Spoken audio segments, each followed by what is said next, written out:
Hello అండి. Welcome to Saritha world. బూందీని చాలా క్రిస్పీగా ఇంట్లో బూందీ గరిటె లేకున్నా కూడా చాలా ఈజీగా చేసుకోవచ్చు.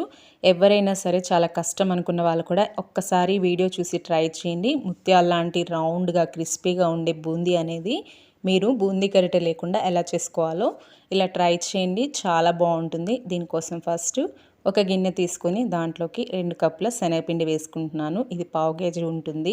మీరు కావాలంటే ఎక్కువ కొలుచుకొని తీసుకోవాల్సిన అవసరం లేదు. ఎక్కువ తక్కువ వేసుకోవచ్చు. పిండిని మాత్రం కంపల్సరీ జల్లించి తీసుకోండి. అప్పుడే మనకి బూందీ పర్ఫెక్ట్‌గా వస్తుంది.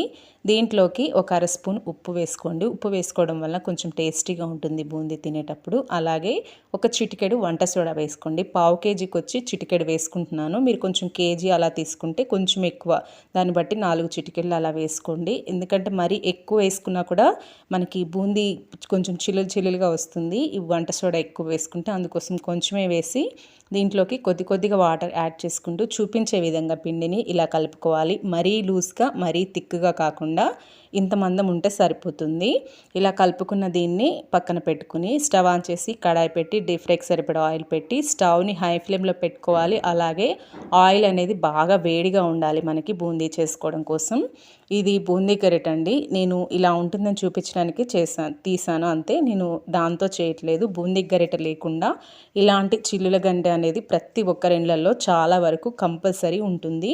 దీనిపైన ఒక గంట పిండి వేసిన తర్వాత మనకి పిండి వేసినప్పుడు ఆయిల్ అనేది చూడండి, మనకి వేసిన వెంటనే బూందీలు పైకి ఇలా రావాలి. అంత వేడిగా ఉండాలి. పైగా హై ఫ్లేమ్లో పెట్టుకునే బూందీ చేసుకోండి. ఇలా వేసి దాన్ని మరీ స్ప్రెడ్ చేయకుండా కొంచెం స్ప్రెడ్ చేసిన తర్వాత మనకి ఈ కడాయిలో ఎంతవరకు అయితే పడతాయో అన్నిటిని వేసుకుని పక్కన పెట్టుకుని ఈ బూందీని హై ఫ్లేమ్లోనే మంచి గోల్డెన్ కలర్ వచ్చే వరకు ఫ్రై చేసుకోవాలి. ఇలా మంచి గోల్డెన్ కలర్ వచ్చిన తర్వాత చూడండి ఎంత రౌండ్గా ఉన్నాయో బూందీలు అనేవి. చక్కగా ఇలా వచ్చిన వీటిని పక్కన పెట్టుకుని ఇలా కొంచెం చిన్నవి ఉంటే ఇలాంటి చిన్న జల్లిగంటే ఉన్నా సరే, లేదంటే స్టీల్ది టీ జల్లెడ ఉంటుంది కదా, దాంతోనైనా తీసేసుకోవచ్చు. తర్వాత మనం నెక్స్ట్ వాయి వేయడం కోసమని బూందీ గరిటెని ముందుగానే మనం ఇలాగా మొత్తం క్లీన్ చేసుకుని వేసుకోవాలి. లేదంటే మనకి తోకలుగా వస్తాయి. ప్రతి వాయి వేయడం కంప్లీట్ అయిన తర్వాత నెక్స్ట్ టైంకి ఇలా గరిటెని క్లీన్ చేసుకోండి. మీకు ఇంకో ప్రాసెస్లో వచ్చి మనకి ఇలా కొబ్బరి తురిమేది అనేది చాలా వరకు ప్రతి ఒక్కరి ఇళ్ళల్లో ఇది కూడా ఉంటుంది.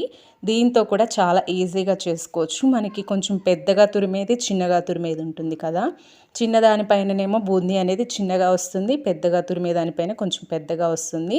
దీనిపైన కూడా పిండి వేసి ఇలా అంటే చూడండి మనకి బూందీలు అనేవి ఎంత బాగా వచ్చాయో, చాలా పర్ఫెక్ట్గా వస్తాయండి. దీనిపైన కూడా రౌండ్గా చూడండి ఎంత బాగున్నాయో.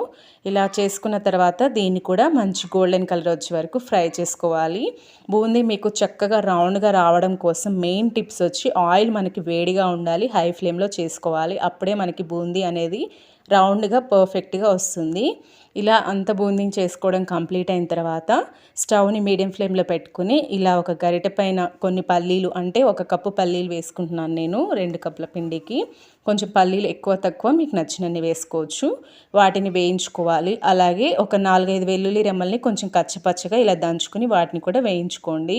ఒకవేళ వెల్లుల్లి ఇష్టం లేని వాళ్ళు స్కిప్ చేయండి, నో ప్రాబ్లం. అలాగే దీంట్లోకి ఒక గుప్పెడు కరివేపాకుని కూడా వేసుకుని ఫ్రై చేసుకోవాలి. వీటిని సపరేట్గా కూడా ఫ్రై చేసుకోవచ్చు. నేనైతే ఒకేసారి ఇలా ఫ్రై చేసుకుంటున్నాను. కరివేపాకు కూడా క్రిస్పీగా అయిన తర్వాత వీటన్నిటిని తీసి స్టవ్ ఆఫ్ చేసి ఆయిల్ పక్కన పెట్టి మనం చేసుకున్న బూందీని ప్రిపేర్ చేసుకోవాలి. చూడండి బూందీలు అనేవి ఎంత రౌండ్గా ఎంత పర్ఫెక్ట్గా కనిపిస్తున్నాయో. ఇలా ఉన్న బూందీ వేడిగా ఉన్నప్పుడే దీంట్లోకి మసాలాలు, ఉప్పు, కారం అన్నీ వేసుకోవాలి. దీంట్లోకి టేస్ట్కి సరిపడినంత ఉప్పు వేసుకోవాలి. 1 స్పూన్ వేసుకుంటున్నాను నేను తీసుకున్న క్వాంటిటీకి, మీరు చూసుకుని వేసుకోండి.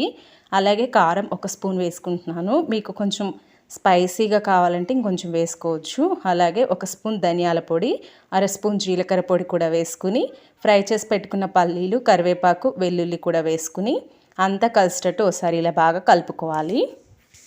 అంతా ఇలా బాగా కలిపిన తర్వాత చూడండి బూందీ ఎంత పర్ఫెక్ట్గా ఉందో. అచ్చం బయట కొన్నట్టుగానే చాలా ఈజీగా చేసుకోవచ్చు. చల్లగా అయిన తర్వాత డబ్బాలో స్టోర్ చేసుకుంటే 15-20 రోజులు చాలా ఫ్రెష్గా ఉంటుంది. ఖచ్చితంగా ఒకసారి ట్రై చేయండి. ఈ వీడియో నచ్చితే లైక్ చేయండి, నా ఛానల్ సబ్స్క్రైబ్ చేసుకోండి. Thanks for watching.